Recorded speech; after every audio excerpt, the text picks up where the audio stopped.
Hello, everyone, and good afternoon. My name is Igor Milosavljevic, and I'm the coordinator of the AgriCapture project. We'll start off briefly by looking a little bit into what AgriCapture is. This is a research and innovation project. It is supported by the European Union. And really, in a nutshell, it aims to make regenerative agriculture easier and more profitable for farmers. On the one hand, this includes technological innovation. We want to make use of satellite data and other processes and technologies to provide new and useful agricultural information. As an example, one of the things we're trying to build is a solution to provide more precise and lower cost carbon maps. At the same time, we know that this challenge doesn't only require a technological solution.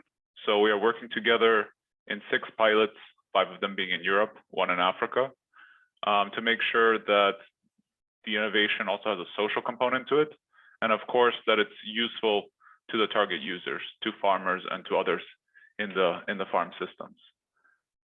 In turn, we want to establish a European Regenerative Agriculture Community to act as a wider network within which we can exchange experiences, lessons learned, going both ways to make sure that we all benefit from each other's successes and, of course, learn from each other's mistakes. Today, within this webinar, we'll be talking about policy as it relates to sustainable and regenerative agriculture. Why policy? Well, much like the weather, policy is a basic condition that can either help or hinder farming. Sustainable farming is still new, it's still emerging, and the government and other support structures have yet to provide the conditions that fully help rather than hinder its development.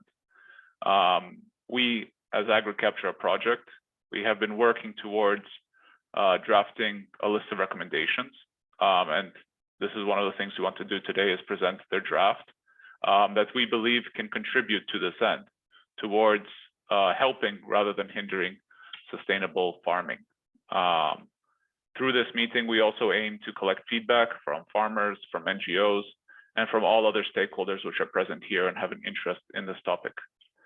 We're pleased to present you with several excellent speakers on the subject that will introduce these recommendations and discuss other relevant issues. During the presentations, please write your comments and questions in the chat, and feel free to also interact on social media. We would ask you to please use the hashtag AgriCapture so that others can also see the comments you're making and also interact with you further. Our first presentation today will be from Joe Stanley, or should I say Joe from the UK, who is the head of training and partnerships at the Games and Wildlife Conservation Trust in the UK, and also a farmer in his own right. He will provide us with a quick overview of how regenerative agriculture can contribute, can help us to address climate change. So Joe, please, the floor is yours. Hi, Igor. Sorry, I'm not Joe, but Joe hasn't joined us yet. I wonder if there might have been a misunderstanding between CET and British time.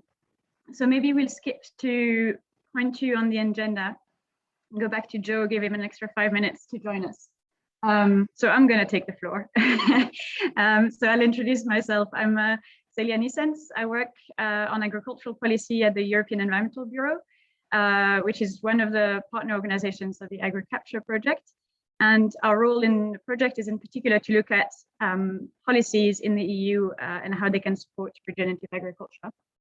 And so hoping the slide is in the right order. Yes. We've undertaken a policy mapping to see what the current EU policy landscape is in relation to regenerative agriculture, and to then make recommendations for the project for how EU policies could better support farmers in the transition.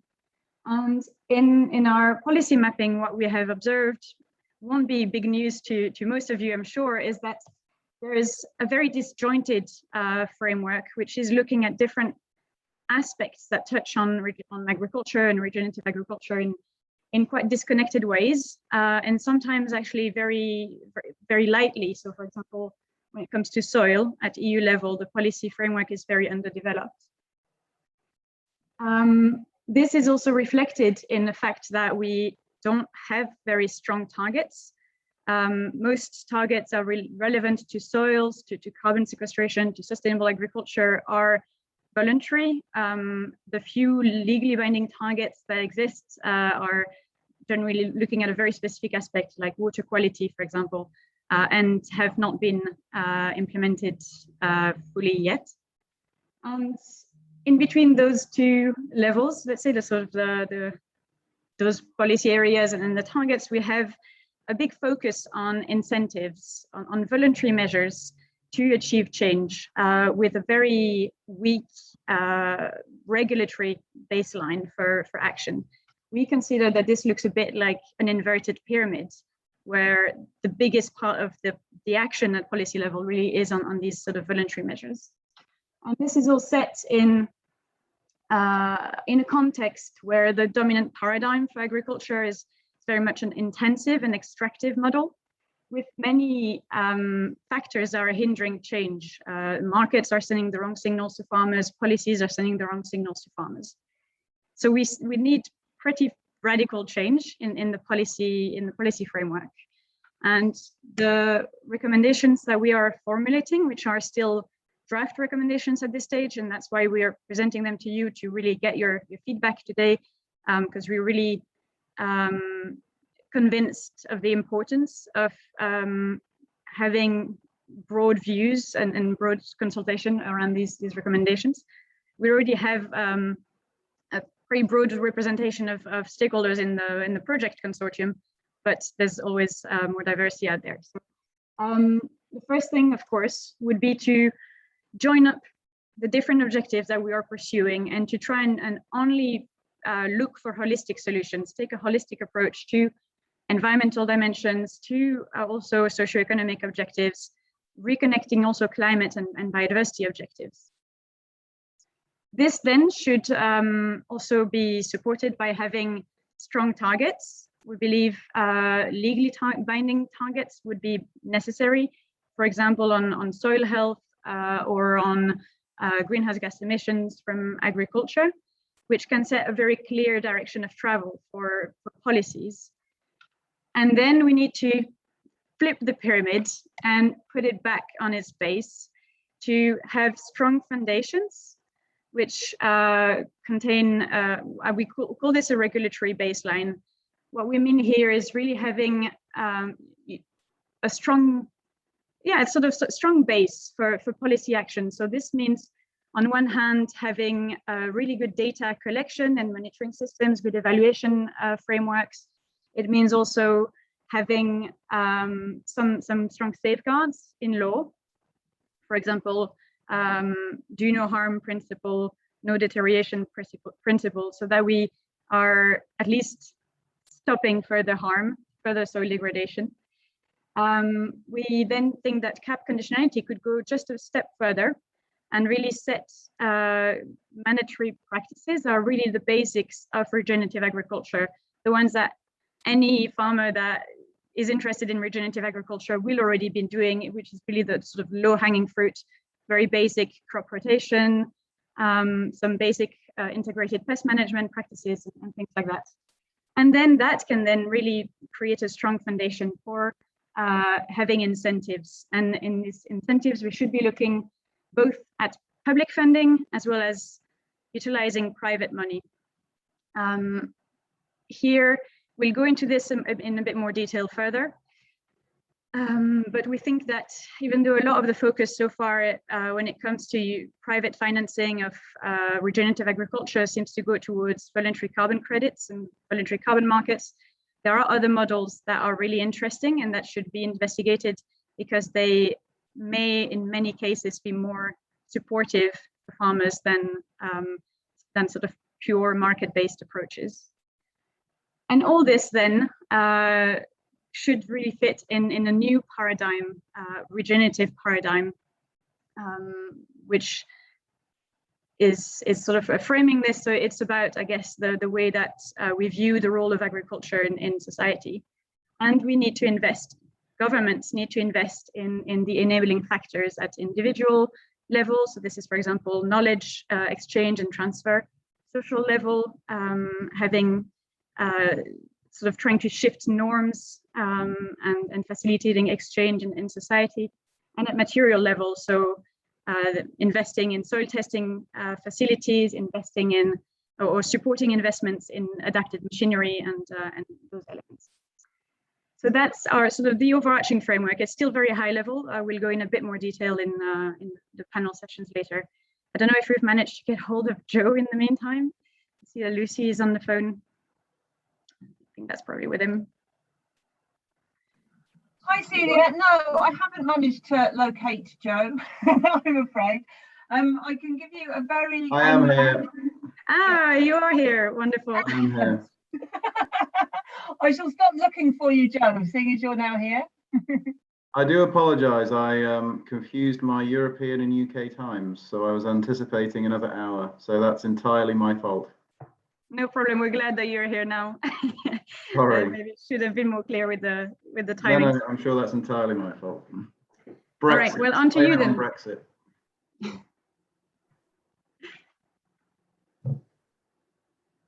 So, would you like me to cover UK? No, so rather talking about regenerative agriculture first, and then we'll go on to discuss policies. Yeah, thank you. I will try and share my screen. Okay.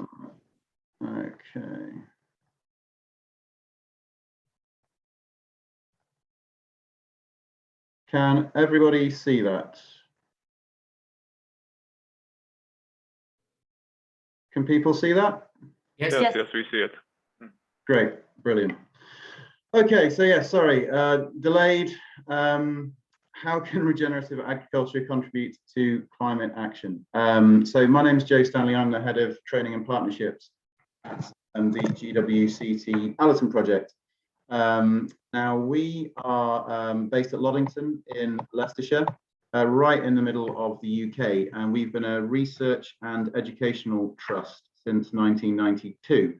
Basically, we were formed originally with the intention of working out how productive, profitable agriculture can coexist side by side with the environment and with a thriving environment. I think what we've managed to prove over the last 30 years is that even on a conventional farm such as ours, we can actually boost biodiversity, boost generally boost our natural environment on our farm while still conducting modern profitable agriculture. So about 300 hectares are a mixed livestock and arable farm, and we're on very heavy clay soils, which for some of the regenerative practices that we'll briefly discuss is actually quite significantly challenging. And we also, we're a really traditional English lowland mixed farm here in terms of we've got woodland, we've got significant areas of habitat, really rolling hills. So it's a really nice spot. But regenerative agriculture, and why is this important? So we've experienced around the globe around 1 degree of warming since 1880. And I don't think it needs me to remind you, frankly, the consequences we're already seeing around the world on climate change. I think it would be a pretty solid skeptic who would claim that there isn't significant challenges now being faced all around the world as a result of climate change.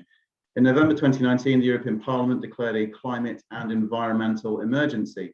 I'm not sure that really set the world alight, but it's indicative of the seriousness with which politicians are taking this, and of course behind politicians, voters who are really increasingly concerned about climate change.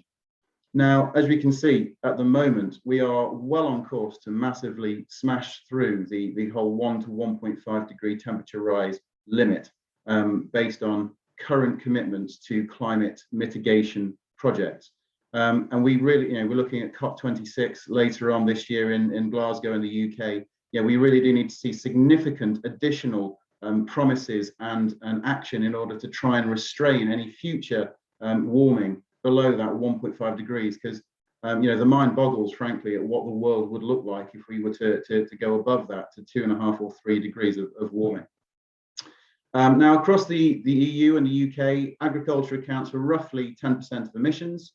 That's an average across the continent, and that's primarily methane and nitrous oxide that are our major pollutants. We're actually significant producers of those pollutants, which are much more warming than carbon dioxide. Now, of course, what does that mean? Well, as an industry, agriculture, obviously, we are producing 10% of emissions across the continent. So we need to get a grip on those emissions ourselves. We need to make sure that we're doing everything we can to reduce our own emissions. Now, obviously, the vast majority of the emissions in our economies are coming from transport, energy, business, really from the burning of fossil fuels. However, we have our part to play clearly. However, on top of that, we must remember that the agricultural sector is also in really a unique position to act not only as a source of greenhouse gas emissions, but also as a sink of greenhouse gas emissions going forward. And of course, that is the basis of the agriculture project. As a farmer myself, the climate impact on agriculture, it couldn't be more stark. The last 4 harvests I've experienced have been, frankly, financially catastrophic. So there's no doubt in my mind, as a farmer, purely from self-interest, that we need to do more to build more resilience into our agricultural systems. And we also need to do more to try and combat the warming climate, just so that, in future, farmers are frankly on the front line of climate change. And we really do need to act for ourselves, but also for wider society, if we're going to thrive in future. Now, regenerative agriculture, of course, this is a much used term throughout the industry and really throughout society. It's starting to get increasing traction, even in non-farming circles these days. Now, what does it mean? Now, there are generally recognized to be 5 core principles of regenerative agriculture. Biological diversity, so maintaining wide, healthy rotations and encouraging beneficial flora and fauna through reduced artificial inputs. So not only habitat creation, but helping, for example, soil biology by reducing the use of artificial synthetic inputs such as nitrogen fertilizers and plant protection products. Maintaining living roots in the soil, really, frankly, if you can, throughout the whole year. Now, this boosts soil biology, builds soil infrastructure, builds soil structure, and increases water infiltration rates, but also helps, maintain moisture within the soil. Soil protection, so utilizing crop residues and cover crops to provide biological armor to the soil surface. So this is, to reduce soil erosion and runoff, which is not only a major source of riverine pollution, but is of course just seeing our nutrients just race off into the field, which is no good for the race off into watercourses, which is no good for the farmer. And it also helps as well to retain moisture within the soil. We've also got reduced cultivations. Now, this decreases soil movement to improve your soil structure and to reduce your gaseous emissions. Obviously, what we're trying to do, the core of the agriculture journey, is to build soil organic matter and to build soil carbon. And really, the key way of doing that is to reduce your cultivations in order to stop the oxidation of the soil. And finally, integration of organic matter. So that's using cover crops. It's also bringing in organic matter from off-farm. Of course, it's also utilizing livestock and utilizing on-farm organic matters as well. Returning briefly to the previous point, where is that methane and that nitrous oxide coming from primarily? Well, the methane is primarily coming actually in Europe from the enteric fermentation of livestock and ruminants, and it's also coming from their organic manures. The nitrous oxide, now that's coming from soil nitrification and denitrification, and that's again primarily though from the use of inorganic synthetic fertilizers. So it's thought that soil is contributing roughly 50% of our emissions as an industry. So of that 10%, roughly it is thought 50% of that is coming from the soil, with another third coming from enteric fermentation, and the manure management is a smaller part of that. But in actual fact, CO2 itself is not a significant agricultural emission, although of course there are things that we are doing, within regenerative agriculture, such as reducing the use of cultivations, which even, there you're reducing the use of fossil fuels in the farming system. So this is a list of regenerative practices, that many of you will recognize, which will fit within those 5 main categories that we've seen before. So, regenerative agriculture, especially here in the UK, we're actually quite late adopters to this. That there is, for example, reduced cultivation is widespread in many parts of the world. Even in places such as the US and Canada, where we don't necessarily think of them as sort of leading lights in sustainable food production. In the UK, it really is quite novel, and there's actually a significant amount really in the UK of perhaps suspicion in some farming circles around some of these practices that we see in this list here. But other farmers are embracing them incredibly enthusiastically and are seeing positive results from that. Here at the Allerton project at Loddington, we've been practicing such regenerative principles for 30 years, but it's been a slow journey rather than a short-term revolution. I think that is the way that certainly in the UK, industry leaders will see regenerative agriculture as a huge package, as we've seen on the previous slide, of possible options that farmers are going to be encouraged to take on and to sort of become comfortable with as they move forward in a regenerative agriculture journey, rather than jumping in with both feet, which works for some people. But again, on land such as ours, for example, very heavy land, we found, for example, that cover crops are not the wonderful sort of catch-all, cure-all that some farmers on lighter lands might find them. For example, we find perhaps in the spring it's incredibly difficult to get onto land that's had a cover crop on it, because it stays wet and it stays quite cold until quite late in the spring. But here at Loddington, we are reducing cultivations. We've moved to direct drilling. We are utilising livestock more in our arable system by rotating herbal lays around problem arable fields especially. But that is obviously having the benefits of locking up soil organic carbon and improving soil organic matter levels in those soils and fertility. We're storing carbon in our trees and in our hedgerows. We've established, as you can see in that picture there, agroforestry projects, for example, which are grazed by sheep. And we're actually just in the process of putting together a hedgerow carbon code for farmers through the UK to utilise, which will help farmers to manage their hedgerows to the best effect when it comes to carbon. And that's something we're quite excited about. And obviously the carbon credit potential of hedgerows as well as soils, which is of course where we're focusing at with agriculture. And of course, farm machinery input efficiency, again, we're reducing our use of artificial inputs. We're reducing our use of fuel in order to establish our crops. And a final slide here, this is a trial that we've done with Syngenta. It's an ongoing trial, but it's actually around cultivation. So this is a cultivation trial in a 5-crop rotation.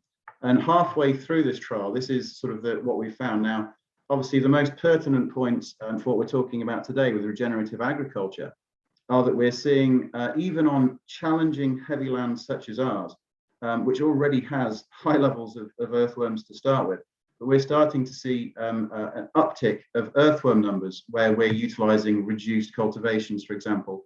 We're seeing our soil greenhouse gas emissions actually reduce. We're seeing our work rate significantly improve, and the amount that we're seeing about a halving of the amount of fuel that we're needing to use compared to our previous plough-based system. So you can see obviously the reduction there in the clear reduction in the usage of carbon-heavy fossil fuels, and we're actually seeing here roughly a 10% reduction in the carbon footprint of the produce that we're actually ending up with, the combinable crops at the end. As you can see, it's better on lighter land than on our heavier land. The consequences, the positives are more marked, but again, even on our challenging conditions, we are seeing positive effects from this real mainstay of regenerative agriculture, reduced cultivations. One thing, of course, we do have to bear in mind is, as you'll see in the agriculture document, soil's incredibly complex ecosystem. And, for example, by reducing cultivations, you may then see an increase in compaction, which actually may lead you to see an increase in the emissions of nitrous oxide from those soils because they're cold and they're wet and they're compacted, and they're really good conditions for nitrous oxide emissions from the biological activity in those soils. So you do have to very carefully manage these soils in order to see the benefits. But no, here at Loddington, we are really trying hard to move forward in a regenerative agriculture way. We think that really when it comes to helping to improve the resilience of our own farm, our soil structure, our soil health, and our ability to consistently produce profitable yields, regenerative agriculture for us really is a no-brainer, and we're very excited to be involved in the agriculture project. I'd be happy to take any questions. I appreciate I've already slightly screwed up our timing, so we can also rush straight on through to the next part. Thank you, Joe. Actually, we have a few questions in the chat. I can actually read them to you if you can't see them through the share screen. I will stop sharing. But they're concerning the previous slide, actually, on the Syngenta trials. Yes, I will go back to that. Okay, I'll go back to that. Here we go. Okay. Okay, so we have a question. What is the impact on pesticide application rates? Oh, there we go. Yes, so I know. Okay, so I know, for example, that we haven't utilized over the lifetime of the Syngenta trial what we've found in combination with habitat creation and things not related to that trial. That, for example, we are no longer utilizing insecticides on this farm, but we have a significant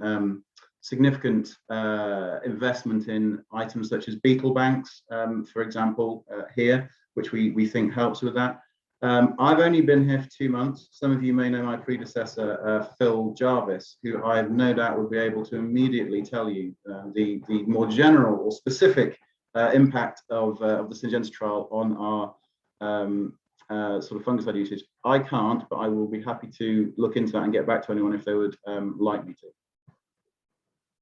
But okay. I would also say, when you're looking at, those things are factored into. I do happen to know that they are factored into, for example, carbon footprint, because all of the inputs are definitely registered across the plough plot, the minimum tillage plot, and then the direct drilling plot. And it's the direct drilling that the figures you're seeing here. So the direct drilling has the most positive impact above the ploughed areas. So yeah, we are looking at this reduced carbon footprint of 10% in the direct drilled area versus the ploughed area. And that will be factored in, but I couldn't tell you specifically. Okay, I think you actually answered the next question, which is, oh, sorry, it scrolled up, how the cover crops are terminated before planting the cash crops. But perhaps you can just reiterate that. Here, we would be terminating through the use of glyphosate. Okay, but you also mentioned plowing and we do. The ploughing is primarily used in this trial as say we have a ploughed area as a ploughed trial, a sort of disc trial, a minimum cultivation, and then direct drill. So that's this specific trial. But yeah, we generally, as a rule, we will use glyphosate to terminate cover crops in order to reduce soil movement. Okay. And there's the question of what was the baseline in this slide, well, for this slide. So we have been we've been basically in a direct drilling system for 11 years. So before that, we were plough based, and this trial is 4 years old. So the baseline is basically direct drilling with, I think, once every 4 to 5 years, low impact subsoiling to reduce the compaction. Because as I say, we are conscious. We do measure our own soil gaseous emissions here. We have a team of on-site research scientists, and we do happen to know that, for example, the nitrous oxide issue is a significant issue on our heavy soils in winter, and we do need to make sure that we don't have compaction in order to try and reduce that. So essentially, also the performance of these fields before these trials were implemented. That would also be the comparison here. The changes that you're showing in the slide. So these changes are, these are between, so there's the Lenham site is a lighter land farm, I think in Kent. The Loddington site is us. So these are changes between the ploughed area and the direct drilled area, as the figures you're seeing. Okay, and is natural regeneration of woodland possible within the project? Natural regeneration of woodland. So if you're sort of looking at more like wilding, we have about 12% of our farm given over to habitat creation, and whether that is pollinator areas or beetle banks and that sort of thing. In some of our more long-established pollinator areas, for example, we are experiencing natural regeneration of woodland, which we are leaving in place, but we are not sort of rewilding. Wilding, if you like, is not an avenue that we've gone down specifically, but we are seeing natural regeneration of woodland, even within fields, in some of our beetle banks, for example, and we are allowing those trees to continue to grow. Okay, perfect, thank you. We have one more question. Actually, two more questions, but I think we'll have to leave it at one more question due to time, which is the slide on the impacts. I think that's this one. Why crops have negative percentage? Different crops have different impact on GHG, not only the method of their cultivation.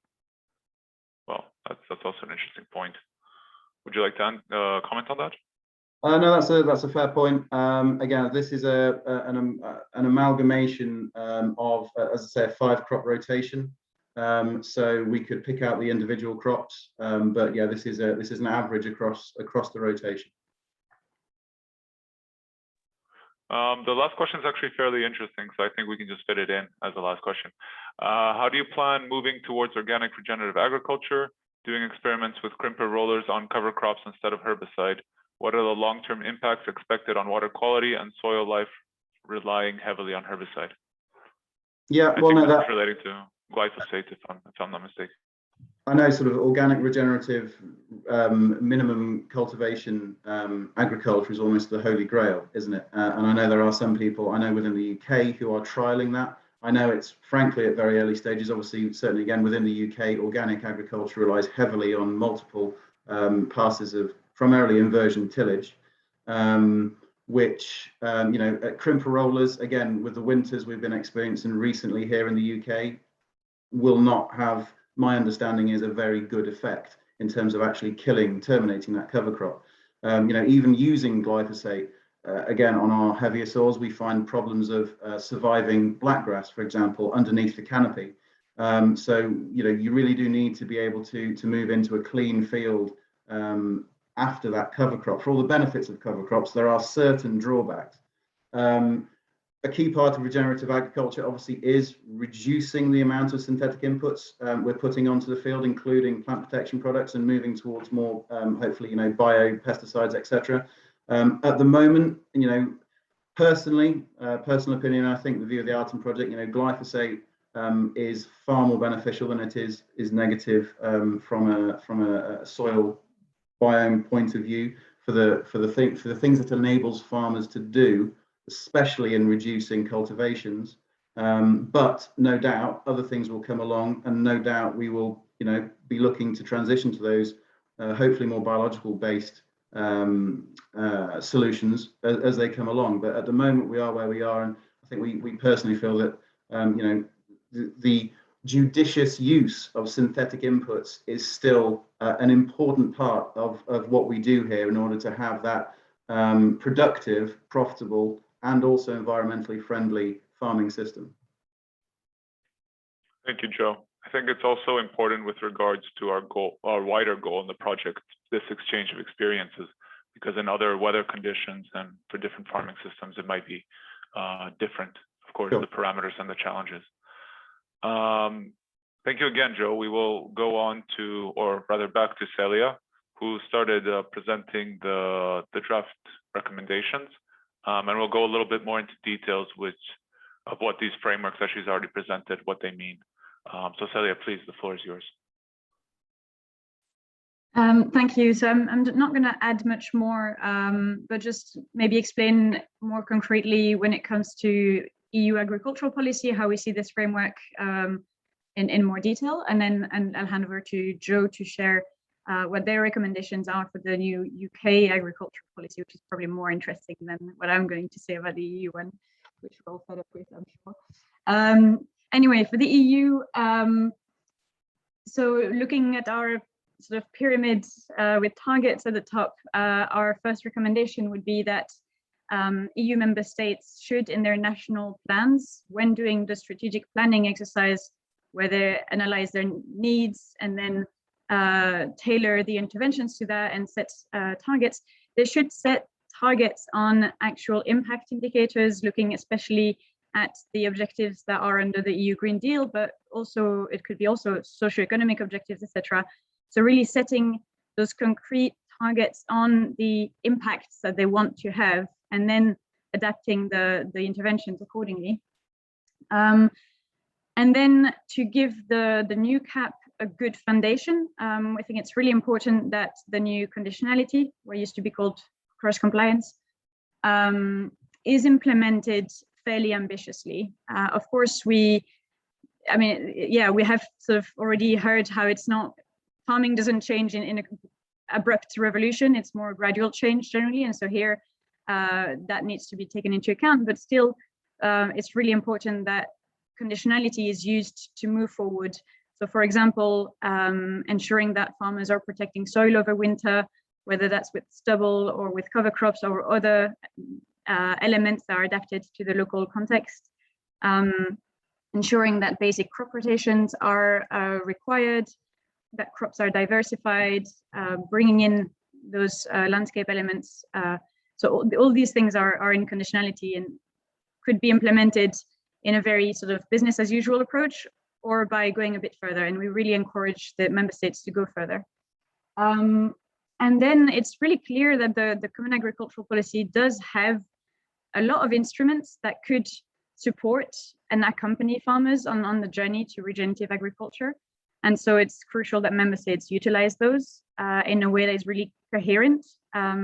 So really avoiding contradictions between economic objective and economic measures and environmental measures, and utilizing the environmental measures in Pillar 1 and in Pillar 2 to really have a coherent mix of measures that farmers can choose for, and that gives them options that are adapted to their circumstances. And finally, about this sort of enabling framework, really key that member states and the European Commission as well put forward concerted efforts to improve knowledge sharing, exchange, and continuous professional development in the agriculture sector, utilizing the CAP measures in this, so AKIS system, Horizon 2020, Erasmus+, boosting living labs, demonstration farms, etc. It's really the knowledge aspect is really crucial. As we've just heard from Joe, there is no one simple solution. It's so dependent on the local context. And so really giving farmers the knowledge to adapt the broad solutions to their local context is crucial. That would be our top line recommendations for EU farming policy. And Joe will say some more about the UK context. So unfortunately, our director, Alistair Leake, was unable to be with us today. So I'm going to cover his bit for him. Obviously, as you know, we are now outside the European Union. So the UK is now, for the first time since 1947's Agriculture Act, UK agricultural policy is being determined domestically in this country. Now, reform, as it was seen, of the CAP was a shared objective across the political spectrum in this country, with even environmental NGOs and many farmers agreeing for the need to change. Public support for recompensing farmers for delivering environmental goods and services does remain high in this country. And government has committed to maintaining the current level of CAP spend for the life of our current Parliament, so potentially for another 4 years, sorry. Redirecting funding to support a public money for public goods approach, largely through the introduction of what has been called in this country the Environmental Land Management Scheme, rather than the area payments of the CAP. However, this money will be spread a lot more thinly across the countryside, because it will be taking into account not just active farmers, as with the CAP, but also foresters and other land managers, including nature reserves and even commercial and utility spaces such as golf courses. Airports will all be able to claim the money that was previously going through CAP to farmers. However, the first draft of our agriculture bill, there was no mention of soils, which caused consternation amongst those who saw the new legislation as the first opportunity to increase the attention given to soils since the failure of the EU member states to agree to progress the Soils Framework Directive in 2006. Government philosophy in this country, under a Conservative government, considered soils to be a private asset belonging to the farmer or the landowner, and it was therefore excluded as one of the public goods by which farmers and other land managers were going to be rewarded with public money in future. Although eventually this was recognised as the bill passed through Parliament, that multiple environmental impacts that soil has beyond the ability to be used in agriculture and to produce food. So, around, for example, clean water, most primarily. This significant change in policy has had a direct impact on the design of the ELM scheme, the new, effectively the replacement for the CAP in this country, with a number of publicly funded options in what has become the basic tier of the scheme, which is known as the Sustainable Farming Incentive. These options pay farmers to take an escalating range of soil measures for grassland, arable cropping and horticultural soils, conferring then more payment for more effort. And whilst these basic measures will be unlikely to deliver substantial changes to soil management, they do underpin the importance of soil in sustainable land management and provide the opportunity to develop more complex options in these sort of more higher tiers of our CAP replacement policy as that comes in. But the replacement for the CAP actually will not be fully operative in the UK until 2024, whereas we will lose the vast majority of what is currently the area payment by that time.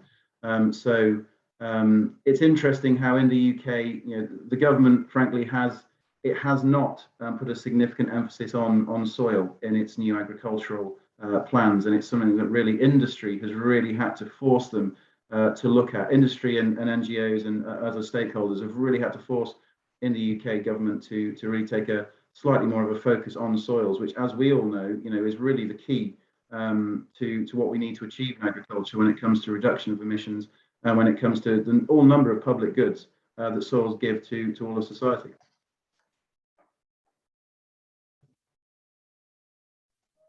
Thank you, Joe. Lovely.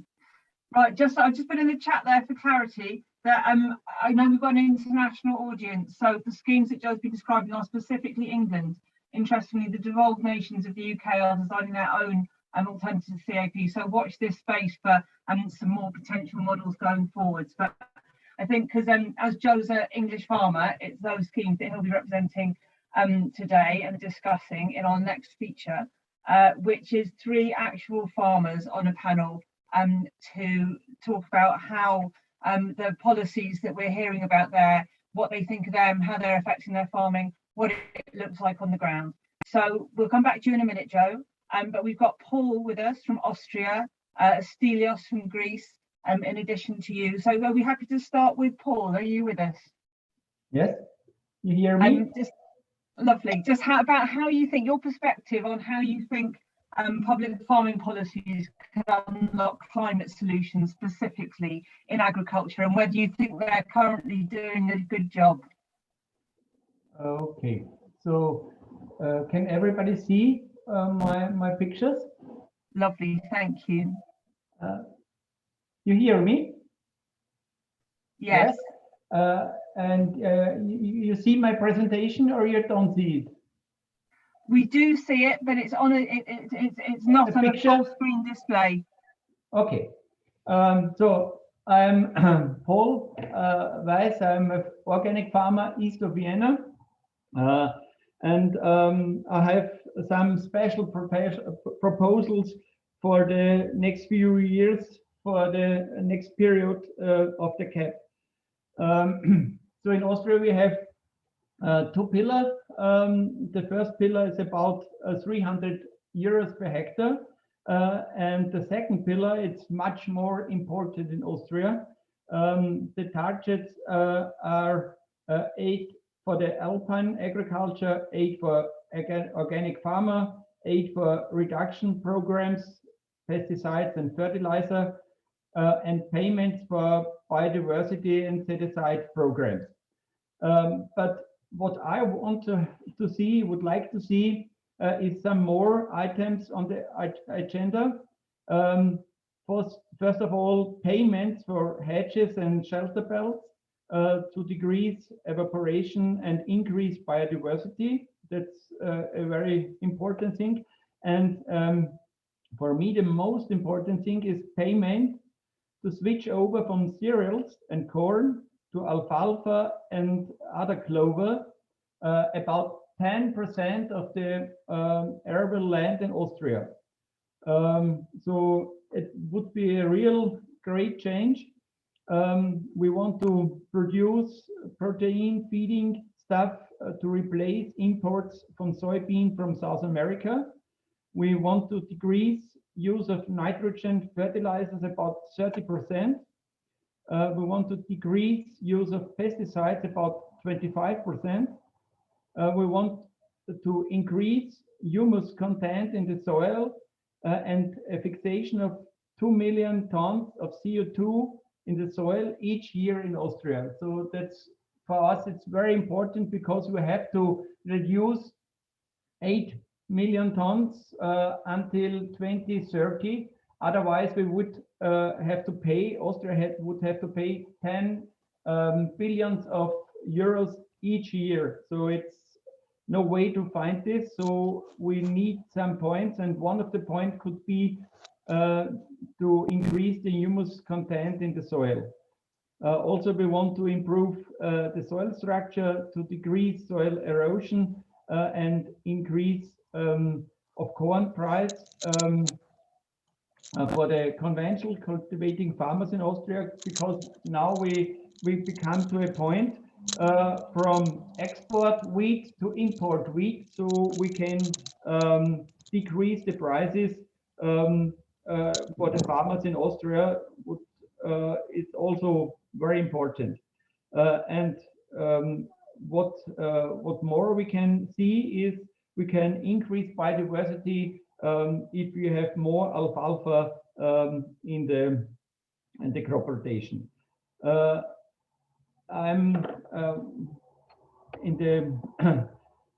I help the government to produce new programs since 26 years.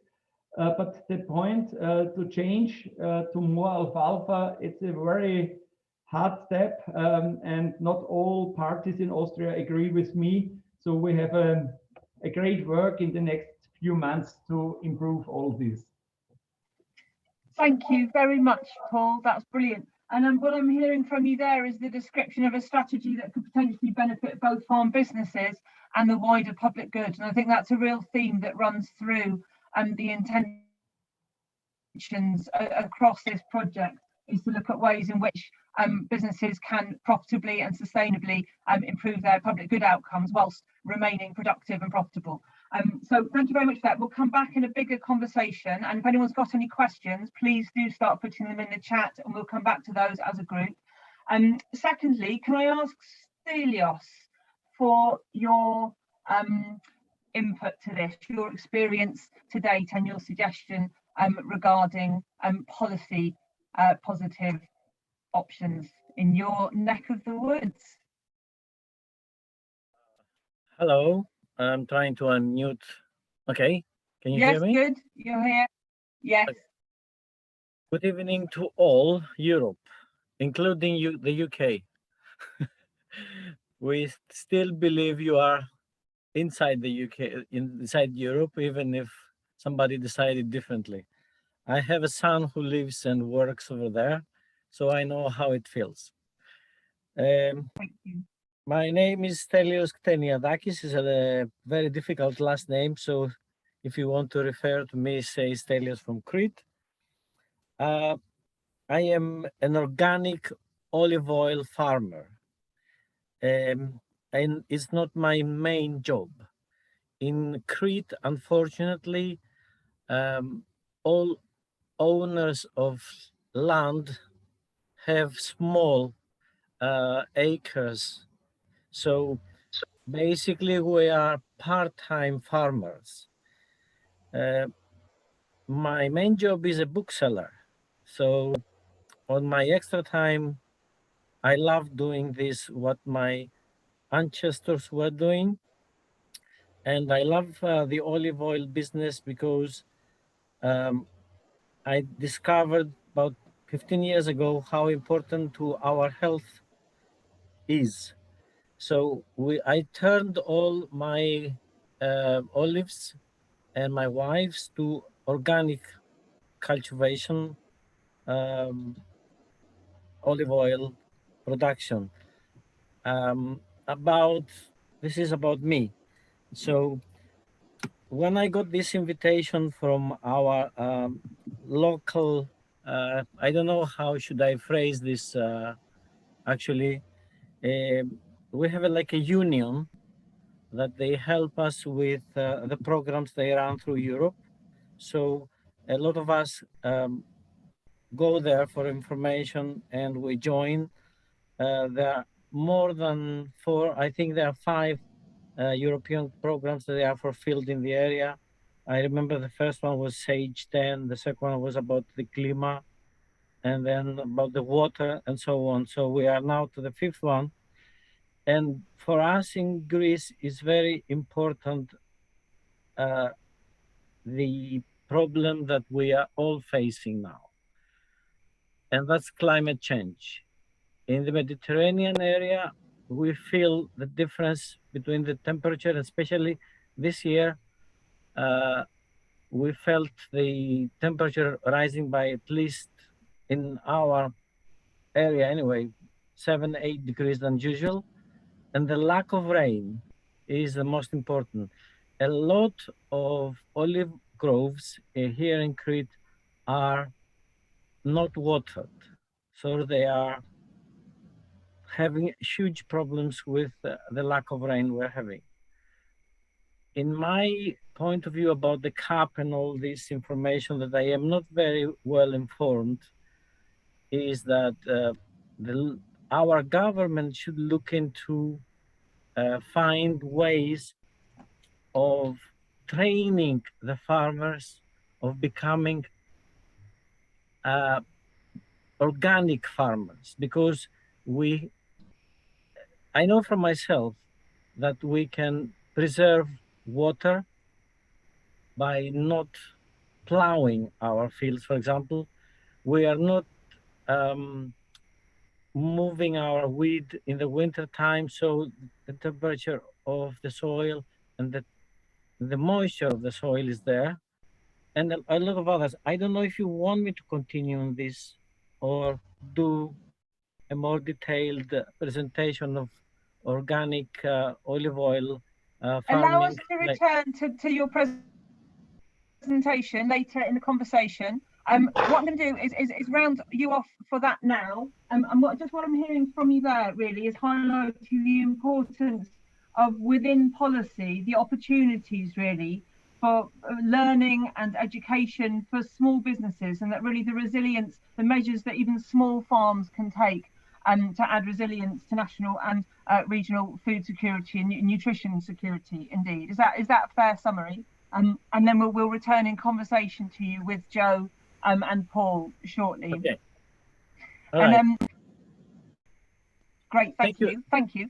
Thank you. Joe, if you've got a little, maybe a couple of top tips for what you'd like to see in policy going forwards that would take us all in the direction we'd like to go. If you could put them out now, that would be great.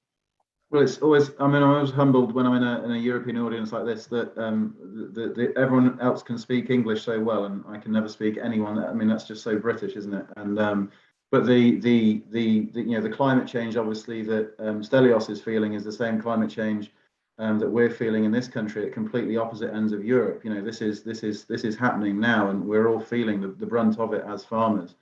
But no, in this country, when it comes to you know, what climate solutions do we need public policy to help unlock? Well, frankly, in the UK, the problem that we have at the moment is that really our government is not sufficiently concerned about food production at all when it comes to agriculture.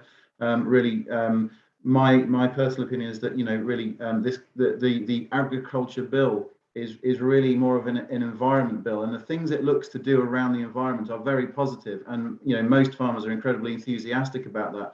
But we in the UK, having left the CAP, we really do need to have more of a focus on sustainable food production in this country, because at the moment, sort of, we've got three issues against us. Very briefly, you know, one, in the UK, our already high standards are going to be increased, and of course, with those high standards come costs. But most of those standards are either environmental or around sort of certification schemes. The public support that farmers across Europe, of course, enjoy through the CAP is being withdrawn from UK farmers, and we will no longer be subsidised to produce food, but almost all of the money that will be available to farmers will be to enact environmental good works, effectively, which is good in its own way. But you know, the food there, I feel, is insufficiently thought about. And thirdly, from a policy point of view, if we're going to be encouraged to produce sustainable food in this country and to look after our environment, you know, many of you will be familiar with the trade issue. Now, of course, within the European Union, there are strict issues around making sure that food is not imported into the EU for the most part, which it would be illegal for EU farmers to produce themselves. Going forward in the UK, that is no longer looking like it will be the case. So British farmers who may be looking to produce food in a more regenerative, sustainable way, and may be incurring additional costs there, will be running the risk of being undercut by food being imported that it would be illegal to produce in this country, and that is more environmentally damaging than that we would be able to produce either within the UK or within Europe. And of course, but you know, overarching all of this, as we all know, food is too cheap, and society does not value, especially in the developed world, does not value the food that it has.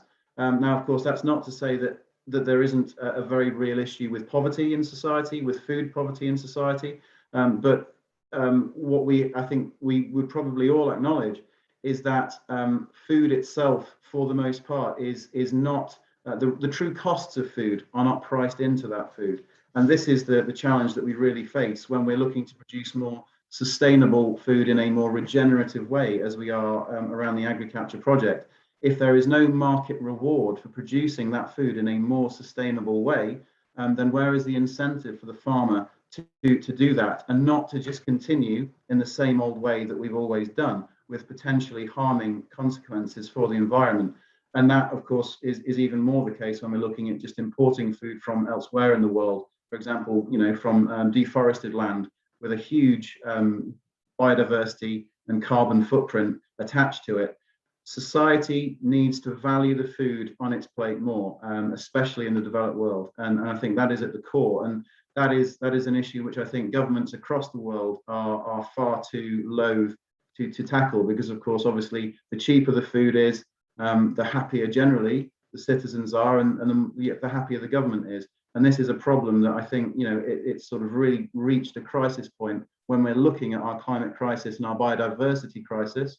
And we're looking at the great stuff that we can do with regenerative agricultural practices, but we need to work out how we can encourage government to incentivize those practices, and to get society to encourage their governments to incentivize those practices.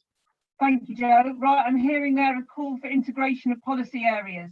And I'm noticing a allusion also to the domestic protein taking responsibility for consumption through domestic policy, and I think that alludes back to Paul's aspect on the increase in alfalfa area, which is about producing protein and the value of that as opposed to the export of impact to soya, for instance, from elsewhere.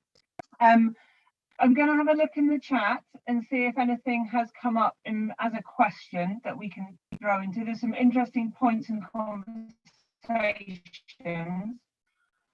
But I'm actually going to throw in, I think, some conversations about different emission values and comparisons, the kind of importance of comparing likes for likes and the issues surrounding that. But I think I'm going to throw to these three farmers about how across both these policy kind of bases we're talking about, the CAP revision in the EU and the ELMS and the new environment bill schemes in England.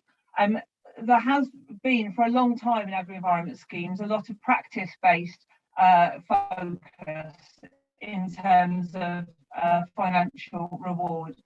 There's a shift, certainly I know in England, the conversation we're currently having, and from what I'm hearing from Celia also in the EU, towards a more result-based approach. The taking of actions becomes on the delivery of results. I'm quite interested to hear from these three farmers if you think this is realistic. You know, is this a viable template for incentivizing the change that we need to see? And for you as farmers,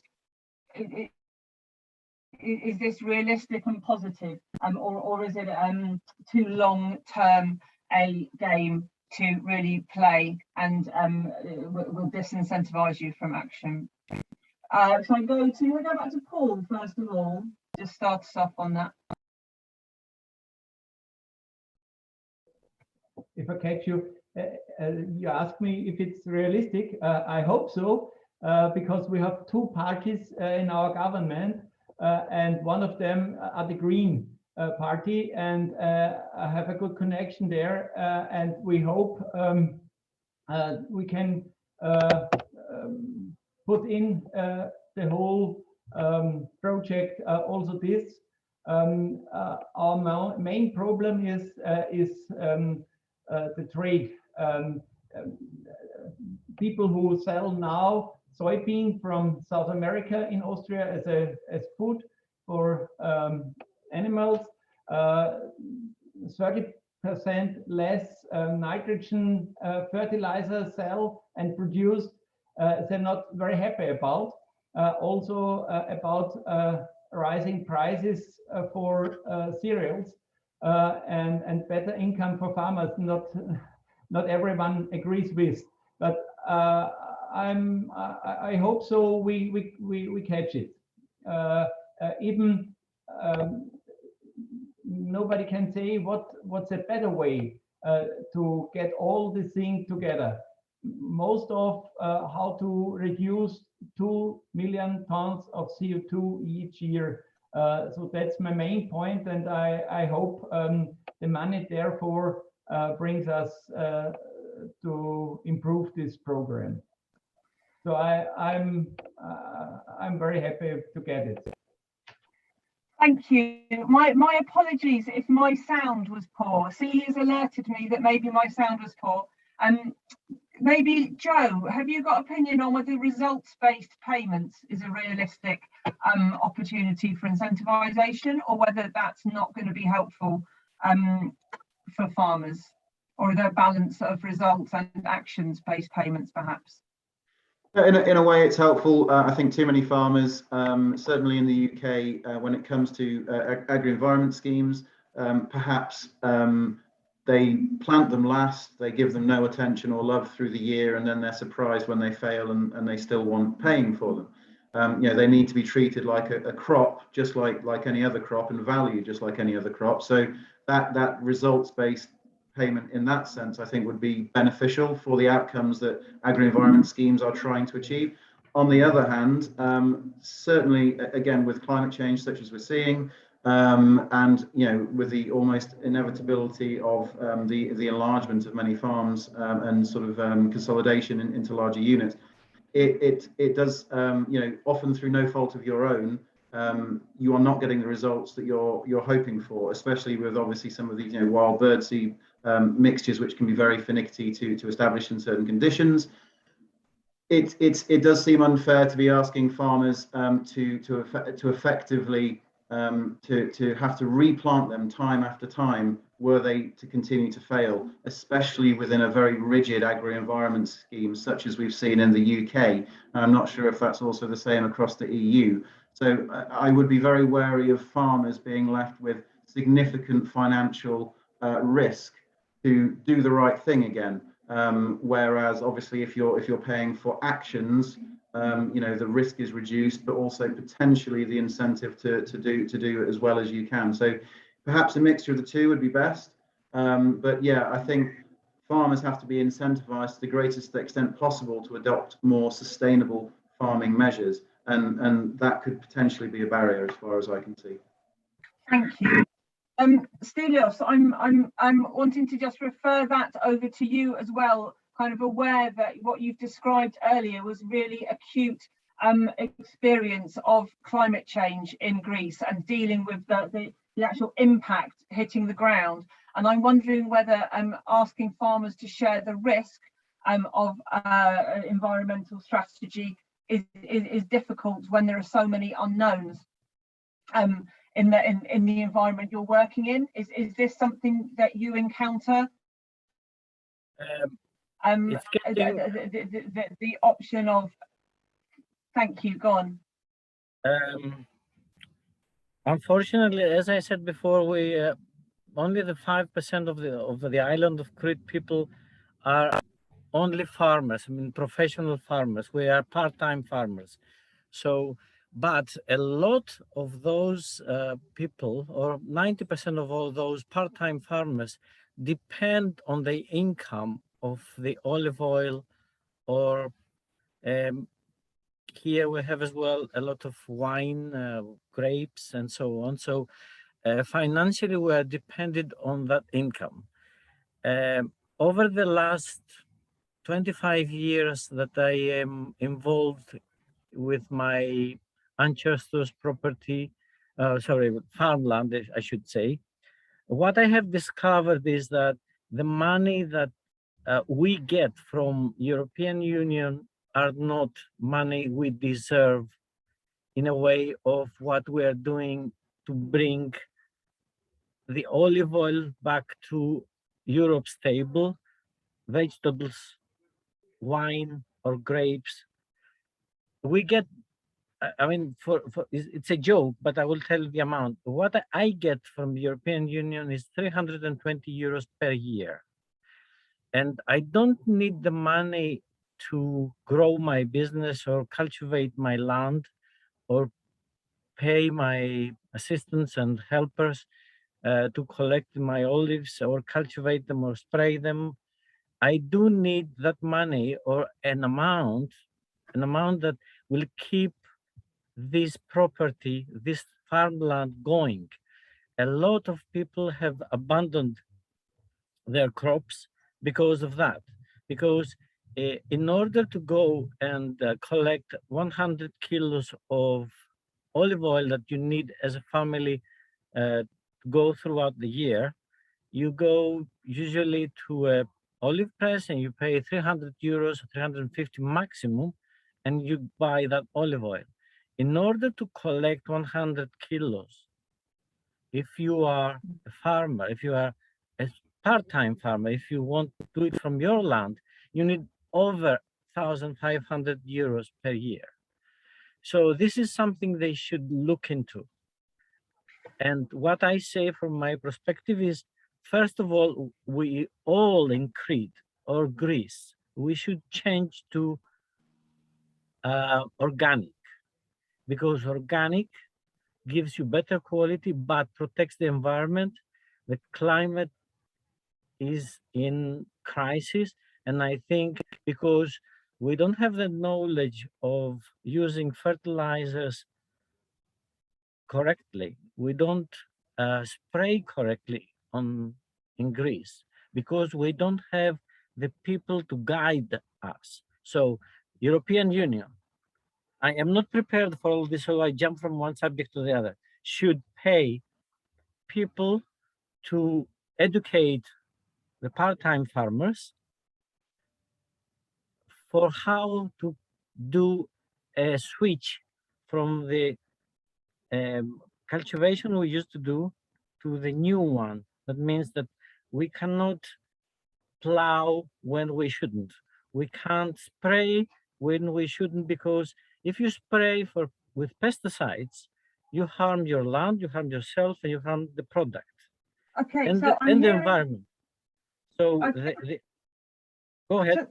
To summarize, the value of training and education coming back, and the disproportionate impact on those small farms of a policy structure that doesn't support a positive regenerative approach, partly because failing to implement one results in dereliction of farmland. And it ties in nicely, Stelios, what you're saying about that organic aspect, that move towards sort of certified and assurance schemes, nature-friendly farming. It kind of moves us quite sweetly into our next section, which is looking at draft recommendations for private financing, which I'm going to hand over to Celia for. Does that conclude your point fairly, Stelios? Yes, it does. Thank you. You're welcome. Thank you all. I'm sorry we haven't got more time for conversation, but you know, I would hope that these kind of conversations are things that will be taken forwards over the coming years of this project. So this is a starting point, really, not a one-stop shop.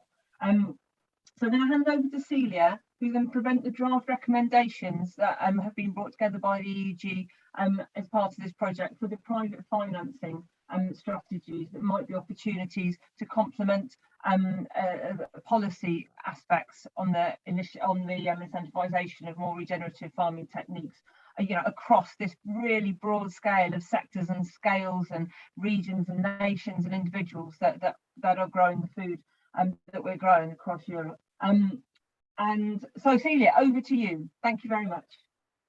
Great, thanks a lot, Lucy. Yeah, so I will be brief. I just wanted to share a few points that we have sort of concluded through our work so far in this project when it comes to private financing of regenerative agriculture. And so first, as I mentioned before, there's a big focus at the moment on voluntary carbon credits, which as a project we believe have potential. But we are also investigating other options. And for example, following a bit the model of LEAF, which you will hear about from Lucy in a bit, which is more about a certification of a type of farming, a bit like organic farming. In the UK, LEAF is doing that for integrated farm management, IFM.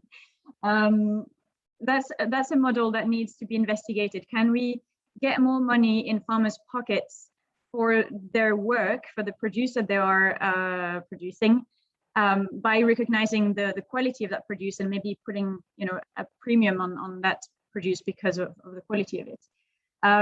Other models that we find interesting and believe that governments should really promote are initiatives within supply chains, where we see retailers or food brands and then other actors sort of more downstream, upstream, whichever, towards consumers, who are investing within their value chains and investing, for example, in knowledge transfer or supporting farmers' investments in machinery or other activities like that to promote the uptake of regenerative agricultural practices.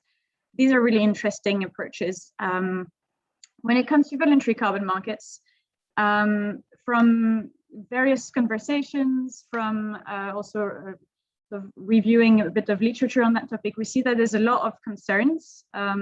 We often hear also from farmers that there are concerns about such what voluntary carbon credits could sort of side effects that they could have, which are actually not necessarily working in farmers' interests. So it seems like it's an interesting approach to consider, but it really needs action at policy level or by governments to regulate what's going on, because at the moment voluntary markets operate very much in a bit of a policy vacuum, and there's good and bad quality in the projects that are implemented. So some recommendations that we want to make in that regard, in terms of policy action that's needed, is on one hand, it is really key that policymakers ensure that any voluntary carbon markets are delivering genuine climate action and really adding to the climate mitigation that is undertaken through sort of the legal route, let's say, through sort of action under national mandatory targets.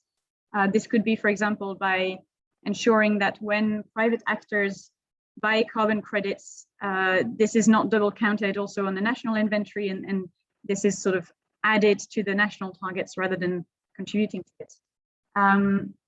Another really crucial aspect, which we strongly agree on in this project, is the need to not just look at soil carbon, but take a holistic approach. So this goes back to my presentation from earlier. So this could be done by stacking indicators for climate, soil health, biodiversity, but however it's done, it needs to be done. It's really important that the incentives that are put in place for climate mitigation are also improving other environmental dimensions and helping farmers to take those other environmental dimensions into account.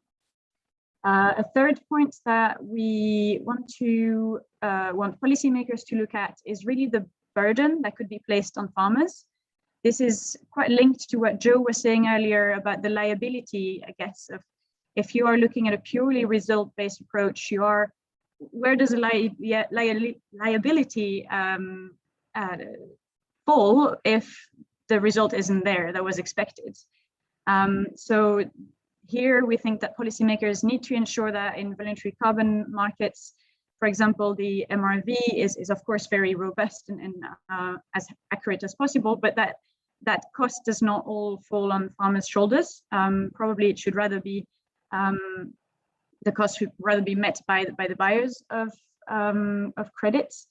It could also be by looking at the system for credits and, for example, not going for credits that are based on promises of sequestration, but rather actual sequestration that has happened, so sold after the sequestration actually happened.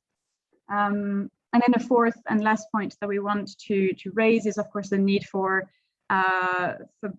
full transparency. It's really important that the general public, farmers, and everyone can have trust in what's happening, and that can be done in part by having a very honest and transparent system with, for example, a public database where carbon farming projects or voluntary carbon credit projects can be found. We can see where it was, where it took place, who bought the credit.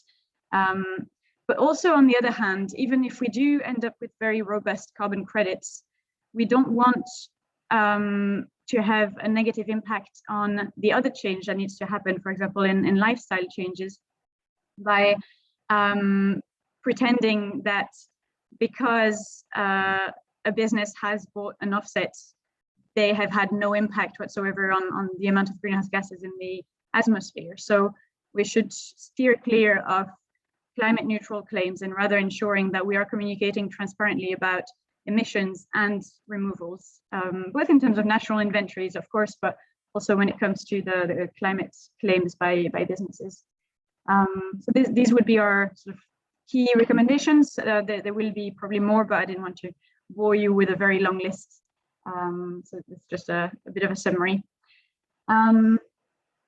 I don't see any question in the chat, so which is good, because that means that we can go straight to our panel and be more or less on timing, which is great. So we now are going to have a panel of 5 people from very different backgrounds, but I think it's going to be very interesting. So we'll have Lucy coming back, Lucy Bates from LEAF, to talk about the work that LEAF is doing in the UK. Then we will hear from Anna Frelly-Larsen from the Ecologic Institute, who was one of the lead researchers for a study on carbon farming for DG Klima, the European Commission's climate department. We will then hear from Andrew Bowen, who is part of the AgriCapture project. then from Gilles Dufresne of Carbon Market Watch. And then our last panelist will be the infamous Duncan Farrington, a British farmer who is part of the agriculture project as well, and who maybe some of you may know already. All right, so we'll try and keep the statements from the panelists quite short. So I'll give you all about 3-4 minutes to share your overall thoughts on the topic of policies for harnessing and shaping private financing, and then we'll have time for questions and discussion. So Lucy, on to you. Thanks ever so much, Celia. Okay, so leaf mark assurance. One aspect of LEAF's work is not the whole of LEAF's work, but one aspect of it is an assurance scheme. So managing leaf mark assurance. This system works with retailers and producers, obviously, to establish recognition and valorization, so adding value to more sustainably produced products at their point of purchase. So really there's 3 ways at the moment in which we work to make that happen.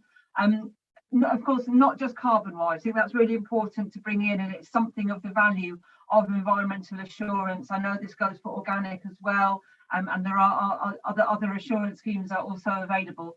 But from LeafMark's perspective, it's very much looking across the economic, social and broad environmental criteria. So it brings in that biodiversity as well as the importance of carbon and the importance of social responsibility and employment responsibility.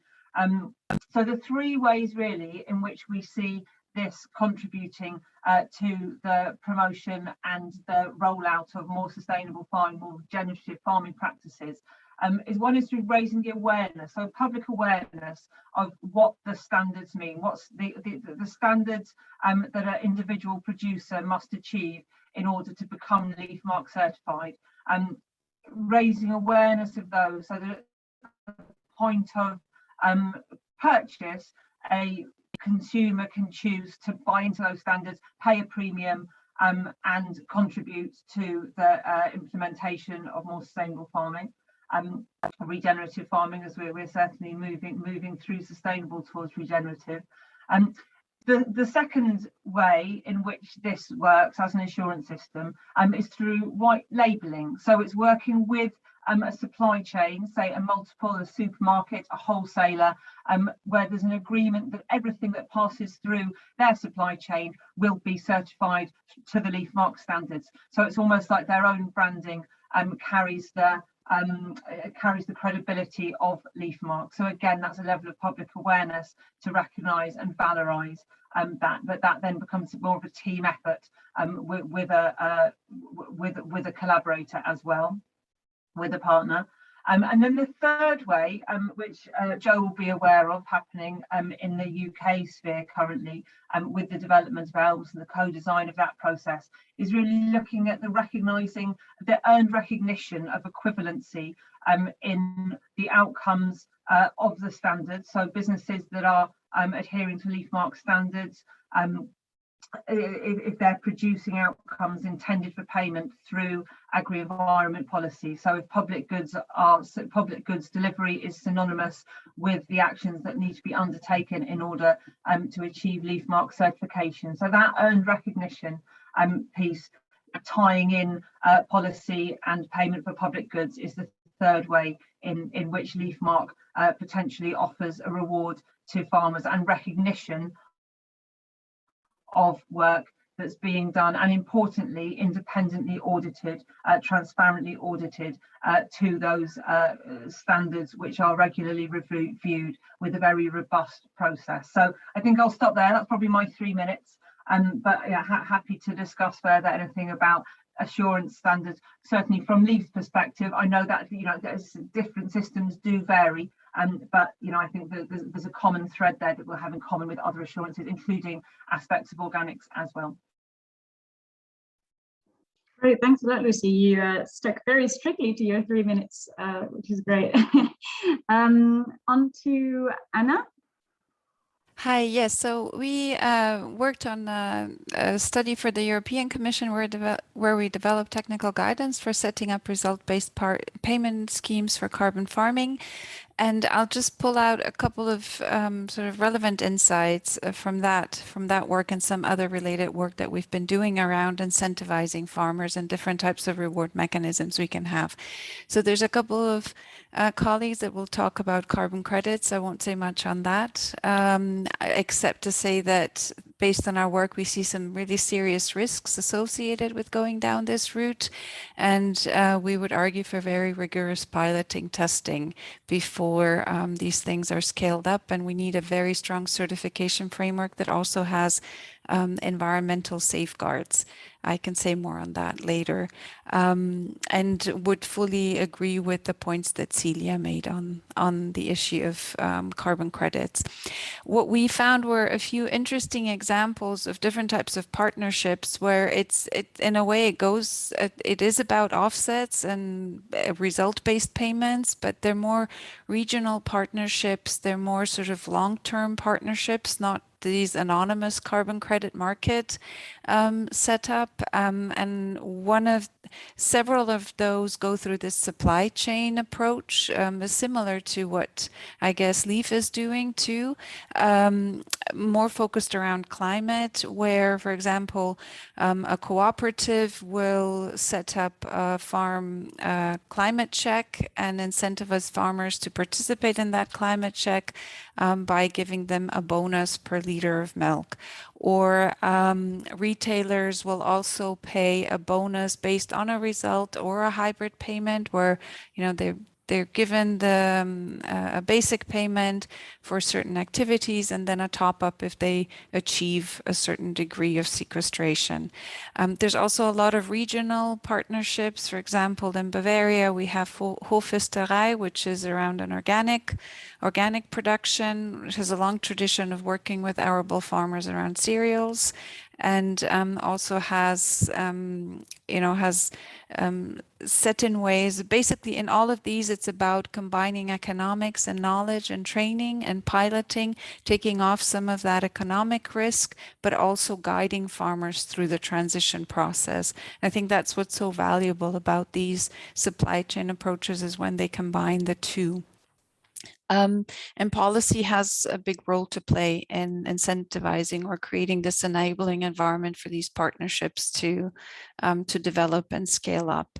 Another example was which is in a way it's payments for offsetting, but where a regional actor such as a bank will provide funding for piloting and an offsetting project, but involves a public institution or technical authorities.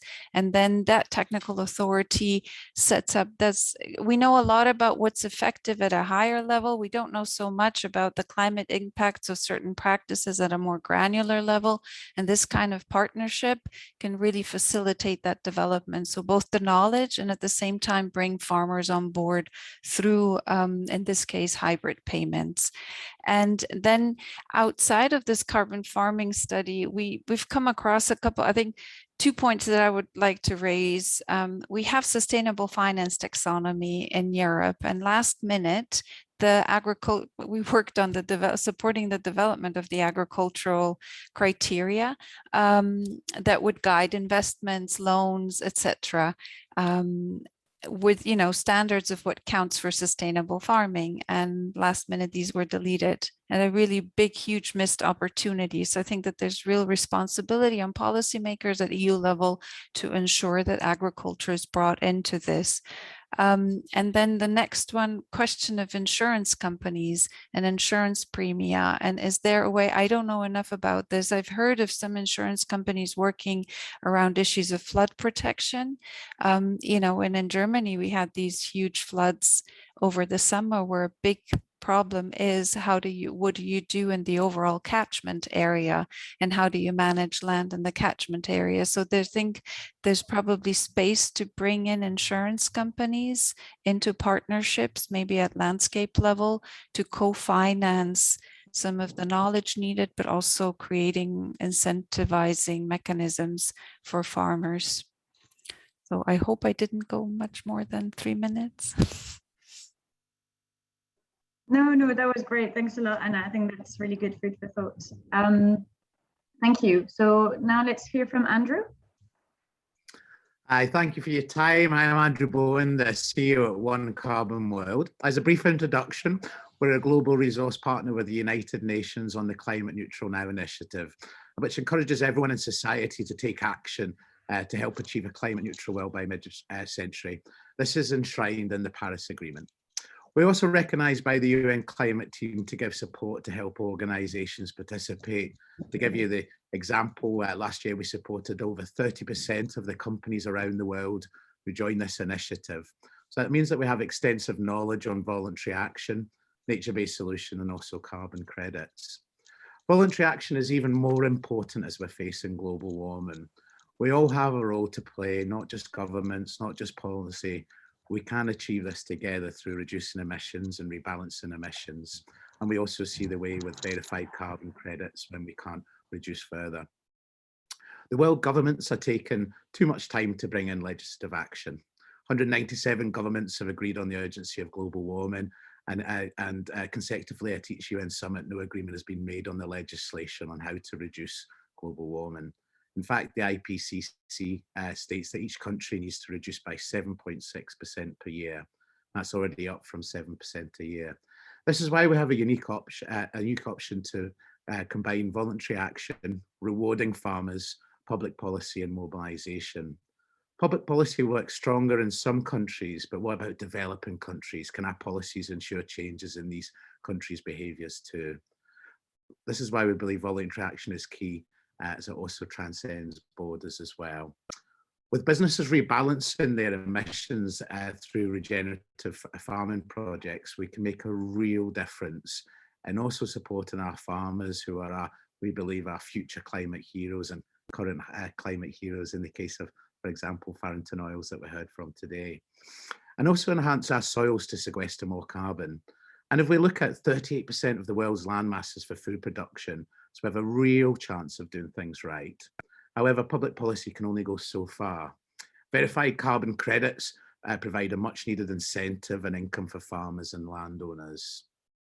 For example, the UK has reduced 40 million tonnes of its carbon footprint between 2019 and 20.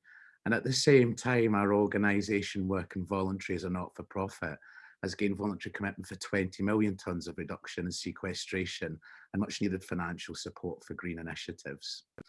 As another example, last year the Scottish Government announced a 250 million 10-year funding package to support peatland restoration for landowners and farmers, with a target of restoring 250,000 hectares by 2030. However, as I attended COP25, the UN summit, the Chief Scientific Officer for Scotland presented we need 2 billion in total. A clear example that we know what we need to do, but policies fall short due to green finance and voluntary carbon credits can play that key role. Public policy needs to work hand in hand with volunteer regenerative farmers so we can streamline, scale up support of these projects and encourage more action both from companies and nature-based solutions to sequester more carbon. Public policy is urgently needed to further mobilise action in the voluntary markets. We really recognise that. What would we like to see? Well, we'd like to see a carbon credit framework that encompasses strong foundations. Targets set in law for agriculture, forestry, peatland and wetlands would be fantastic. I think we've all touched upon today the clear objectives such as insetting the value chain for sustainable food production or no soil degradation. As a clear example, we're actually working with supermarkets, and if you see out there, they've already committed to become carbon neutral. Look at the British Retail Consortium, look at the news each day, look at the CEOs of Microsoft. These are organisations that have sent their intent to be carbon neutral. We can only do that last part of carbon neutrality by offsetting. And so we already have the supply and demand model already there. We need to galvanise that together. And by insetting your the emissions of the supermarkets, the retailers, by reinvesting that money through the farmers that support them, there's clear incentives and a really private-public initiative can happen from that.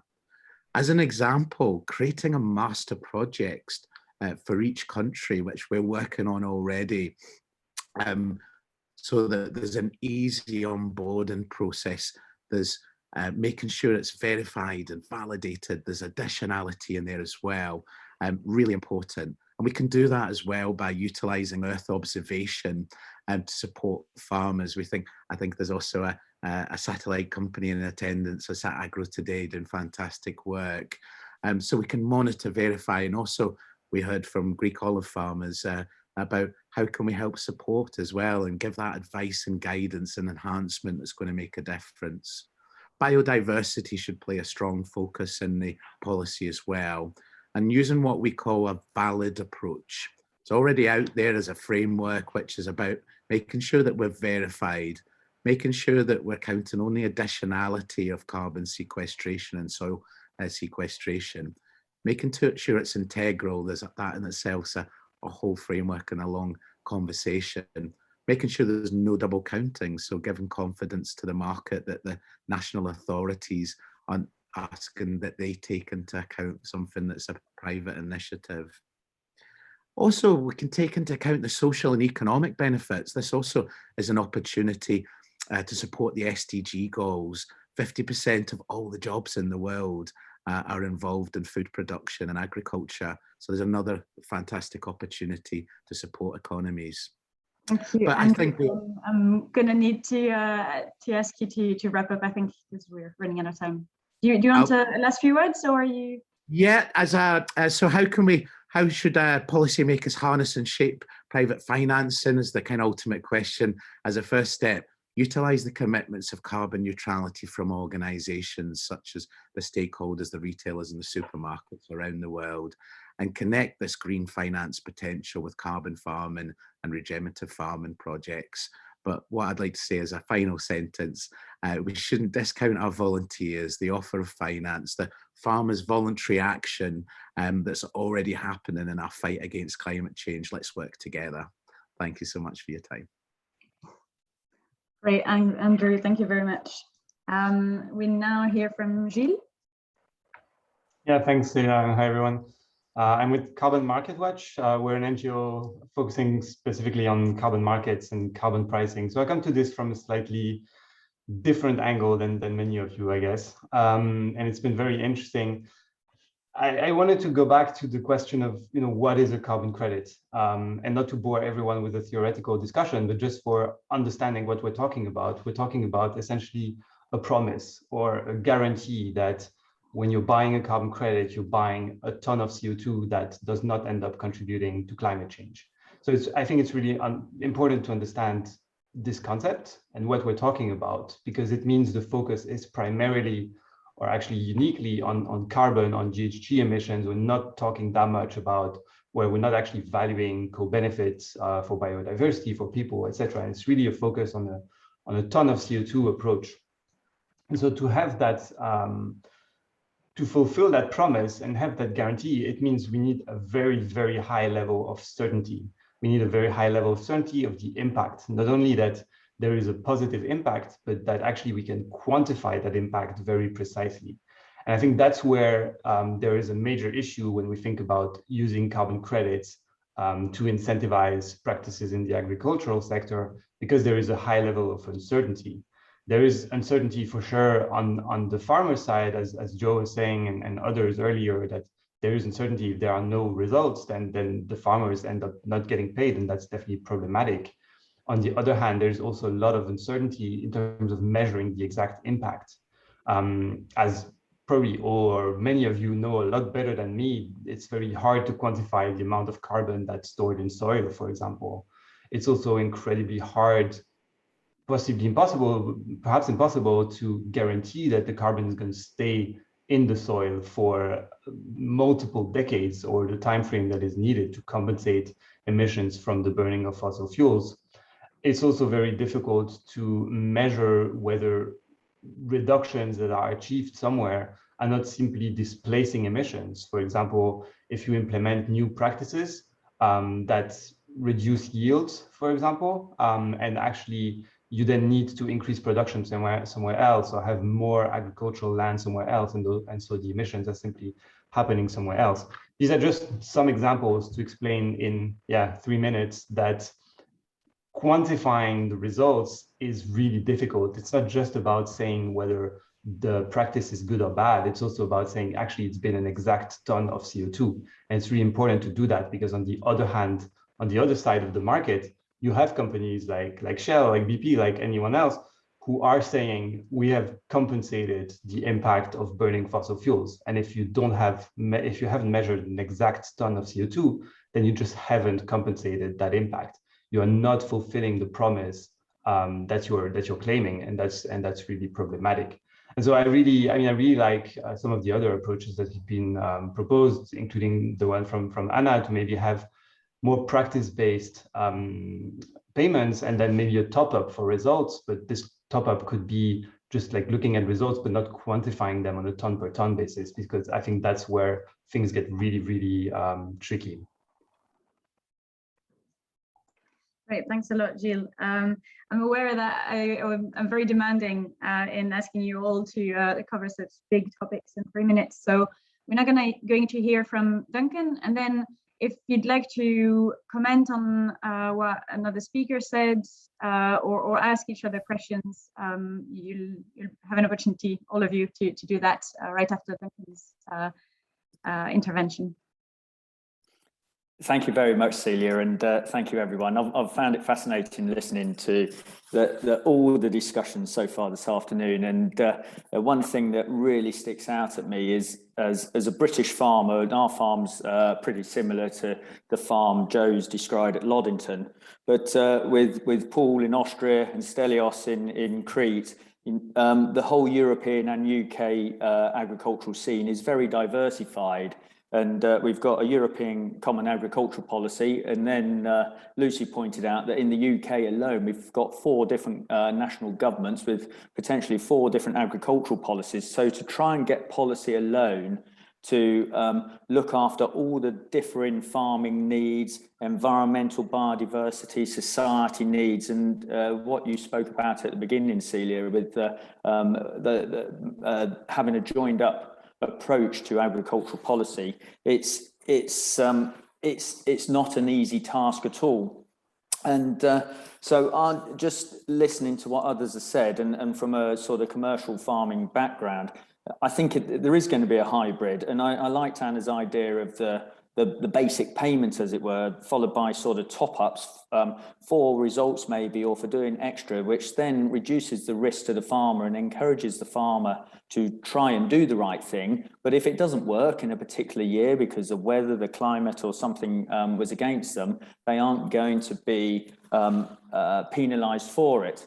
And perhaps, which other farmers may disagree, but perhaps we need a bit of a stick approach as well, of polluter pays principle. So not just being paid public money for delivering public goods, but first of all, it might be, let's actually get stricter on some of the legislation that isn't always enacted. So polluter pays on, it could be mass soil erosion from bad practices, or it could be sort of when effluent ends up in watercourses, again from cutting corners and bad practices and putting nitrates on at the wrong time of the year, or whatever it may be. So not popular amongst farmers, but if we really do want support from our end consumers, which are our customers, I think we need to appreciate and identify these areas.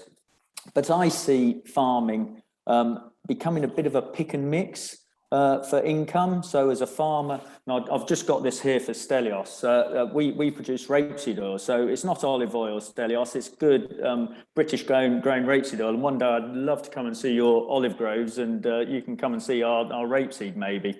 But so I might on my farm produce wheat, or I might produce a bottle of mellow yellow that the consumer would want to buy. So we're producing a product, and someone else might produce their milk or their meat or whatever the crops are. And Paul mentioned alfalfa to reduce the import of soya from South America. So these are all products that are the first line of income for any agricultural business, that the consumer will want to know the provenance of it, the environmental footprint of it, and will be hopefully willing to pay for those calories and for that nutrition. And then the second part of the farming income will be from public policy, from delivering public goods. but this could also be contributed to by private income from sort of, Andrew mentioned, and Gilead, with the backup of sort of maybe carbon trading from the carbon sequestration. But again, I think it's very important, this has been touched on by several speakers, to make sure that we don't just do carbon. It needs to be looked at as a whole farm approach, to joined up thinking. So it could be biodiversity improvement and biodiversity services. And I remember Joe talking about planting trees, and Paul as well, and some of the things he's doing on his organic farm in Austria with his hedges and all these other areas. And just on our farm as an example, before lockdown, it must be 2 years ago now, we did some tree planting, and we invited the local community, and they were absolutely delighted to have come and actually physically plant a tree, because people don't get this sort of in touch with nature and the outside as much as we farmers take for granted. So there is potentially a fourth income area, which could be from ecotourism. So I do see agriculture being reliant on policy, but it has to be good policy. But be aware that if we just wait for policy to tell us what to do, we're going to be waiting a long time, because policy is made by politicians, and politicians come and go and change their minds. Whereas I believe if we can start out on our own journey and involved with projects like AgriCapture CO2, not only will we learn from others that are here today and hopefully bring our own commercial gains, it will be hopefully an enjoyable journey. But more important than that, by doing our actions now, I believe, genuinely believe, it could be infectious for other farmers and neighbours to follow tomorrow. And as Andrew said, it is important that we have to do it. I think everyone said that on the panel. In fact, we don't have a choice, we have to do it. So let's start doing it now, and let's enjoy the journey and share the opportunities together. So I don't know whether that's 3 minutes or 10 minutes or what, Celia, but I'll hand back to you. Thanks, Lincoln. I think it might have been a bit more, but I couldn't stop you. You were really like wasting my energy and like, apologies. Yeah. No, I think that was really great, very inspirational. Thank you. I see there's some exchanges in the chat on really key topics. I don't know if any of the speakers want to come back on those. But there were two questions. One was on the price of voluntary credits, voluntary carbon credits, because at the moment prices tend to be very low, but it's clear that costs for farmers may not be that low. So we'll need at least high enough costs. And yeah, the answer that Igor gave in the chat was that in the Netherlands, it was estimated that €100 per ton of CO2 or carbon, I'm not sure, CO2 you say, would make it worth it. I think the price is currently a lot lower than that for most voluntary carbon offsets, so we're quite a long way away from that. And the other question was on double counting. And so the answer there is that there needs to be a distinction, of course, between, well, so sorry, that's when a voluntary credit is bought by non-state actors or non-government actors, that should then not count towards the government targets, which is something that we recommend in the agriculture project as well. Otherwise, so I think that's the chat. Would anyone of our panelists would like to come back, comment on anything that they've heard, or ask each other questions? I don't see you all. I'm going to change that.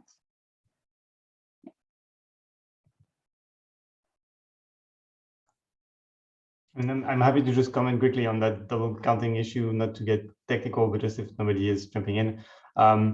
And not to get specifically into that issue, because it gets really technical in like accounting and how countries count their emissions, etc. That's not really the point of the discussion. But I think it's just one of the elements that underlines this idea that it is quite complex how you trade these emission reductions. And it's not that simple of saying, yeah, you sell 1 ton and this other company claims 1 ton and that's it.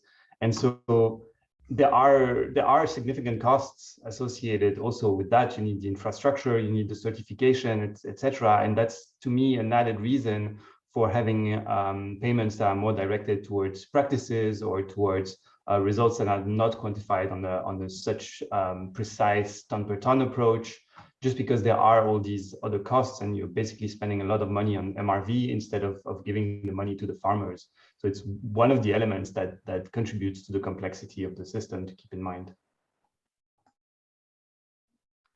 I would just like to add in there as well that, please do remember that uncertainty shouldn't stop us from continuing. We know that we have a greater challenge as a planet together. Let's take, for instance, the skepticism that came in for organisations measuring the carbon footprint. Let's say, for instance, that I took a flight. We now know that we use coefficient factors because scientists have worked out with a lot of data over a period of time what the right amount is. But how do we take into account if a plane circles 4 times or is around the airport before landing? Well, these are the types of assumptions that have been taken in place to work out the carbon footprint of organisations. Of course, we want to give more certainty to the measuring process. We want more money to go to the farmers. And we believe that Earth observation has that real important role. We can not only reverse back over 5 years or 10 years to make sure that the farms are eligible. In other words, they didn't cut down lots of trees to make farmland as one area of protecting the integrity of what we're doing. We can also use 3 different models that are approved for looking at scientific calculations that have already been verified, to looking at actual practices that have been implemented, and using satellite and agri-capture for that part of the process can be really life-changing in terms of for our planet, but also in terms of the effectiveness of the public purse, the effectiveness of what we're trying to achieve, and ensuring the right incentives go to the farmers as well. So whereas I do agree that we want to make as accurate calculations as possible, we can't stop and wait for many practices and pilot programs going over the next 10 years. We won't have the same planet as what we have today. And we do know that the likes of Duncan's information that sort of goes over many years, and other farmers as well, let's take that into account. Let's make sure we do the right thing. Okay, that seems quite controversial. I could see Anna was a bit disagreeing. Would you like to get back to him, to Andrea? I think 2 points. One is we have CAP to fund immediate needs. I think we do have time to pilot and to get this right. Second, around the uncertainty, this is a huge market opportunity for a lot of actors. And I think it's the role of public policy to have some policing in this market around Earth observation and certainty. The uncertainty degrees there are significant. And of course, it's in the interest of the certifiers to make those seem as little as possible. Hence, again, you need a watchdog to ensure that whatever claims are being made are actually genuine claims. So I think it's really, and right now, those, I mean, when I look at some of the, I won't call names, but when I look at some of the claims that are made online, I know what kind of tool is behind it. I have serious doubts in the credibility and truthfulness of the claim. So I think, yeah, we should be, I mean, there's a political economy behind all of this, right? And a lot of private interests. So role of policy and policing is really important. I'm just going to be very controversial and say, should it be policy that's a watchdog, or should it be Earth observation that's there 24/7, 365 days a year, rather than an auditor that comes out once every 3 or 4 years to verify? I'm very passionate that we have the technology to be able to help monitor and verify. And in fact, that's a large part of what agri-capture is about. And let's utilize those assets, but utilize public policy as well for encompassing a more robust framework. And I do understand some of the tools that you're mentioning that don't take into account additionality, and those are ones we really strongly avoid as well. So I am in agreement on the second part. Just, yeah, maybe to clarify something for what the work that the project is doing. I think when we talk about using Earth observation, at least in agriculture project, it's not just about using it to verify, but actually using it also to advise farmers on where to take samples. So we are still very much in the project looking at also ground truthing models, etc. Because of course we can't just take satellite imagery as a raw sort of output. And let's not forget, we're talking about monitoring and verification of what's already happened for carbon credits. But I think the most important thing, we won't have changed our planet by sequestering more unless we also use these tools in the public policy to give more support, to bring in more interventions, to bring in more regenerative practices. And behind that must sit education. You know, we hear that time and time again. We heard from the great cooperative that's happening in Creed that they do share that best practice and information, because you only perhaps know maybe what your ancestors have taught you, or perhaps what your neighbours are doing as well. We do have a bit more with internet, etc. But I think we do need a lot more about how to and to kind of debunk the challenges that are happening there. Paul, you wanted to come in? So Duncan had a hand raised, but now Duncan has lowered it. Maybe Paul, do you want to very quickly come in? Then we're going to need to wrap up. Okay, very quick. I would just tell about my experience at about the last 40 years. I started with 3% humus content in my soil, and 40 years later now I have 4.3%. So it's more than 1% increase in 40 years, and it's more than 85 tons a hectare CO2. So that's my experience, and you can. It's a long-term project. It's not for 3 years, and you test and test again 2 years later, and you see the result. You have to wait a long time. But I can see if you work with alfalfa, if you work with cover crops, if you reduce soil preparing, no plow working, if you do all these things, I can see in 40 years you get more than 1%. That's my experience.